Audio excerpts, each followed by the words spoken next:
ఈరోజు కొత్త కాయలు, కొత్త మామిడికాయలు, కొత్త కారము అన్నీ చట్నీ ఎత్తున్నా ఈరోజు. ఎందుకోసం అంటే మా కొడుకులు ఉన్నారు ఫారెన్లా, మా అన్నయ్య ఉంటాడు, మా ఆయన ఉంటాడు, మా అల్లుడు ఉంటాడు.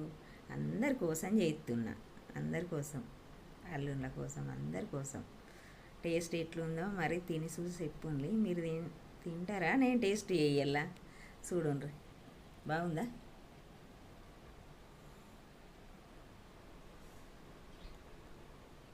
అందులో కొన్ని ఇట్లా శనగలు వేయించి పోసిన అన్నీ ఇట్లా అందరు రకం చెయ్య. నేను ఒక అఫీషియల్గా చేస్తా, ఏ చేసినా కానీ అందరికి కూడా కుదరది చేయడానికి. అది మామూలుగా చేస్తారు, అందరు చేస్తారు. ఫేషియల్ ఏమని కాదు కానీ అందరికి కుదరదు, అట్లా టేస్టులు కుదిరాయి. ఇక నాకు మా అమ్మ చెప్పిందంటే కొలత అదే మా అమ్మ చెప్పినట్టే ఫాలో అయినా ప్రతిదీ చేసినా దానికి వంక పెట్టకుండా చేస్తుంది. ఇక బాగుందా? టేస్ట్ చేస్తారా? నేను చేయాలా?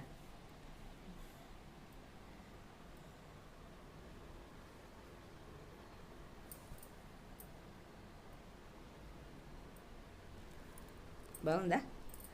టేస్ట్ అంటే ఇక అట్లా చేస్తా, నేను మంచిగా చేస్తా.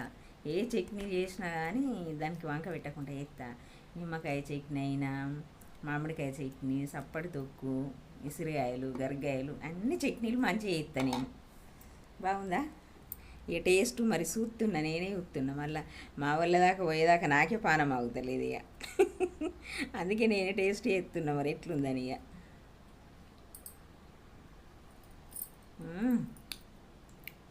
వంక పెట్టి రాకుంటున్నది, ఇక నీళ్ళు ఊరుతున్నాయి. సూపర్ అయింది మళ్ళా. అంటే ఎందుకంటే ఈ కారం కూడా కొత్తది పెట్టినా కాబట్టి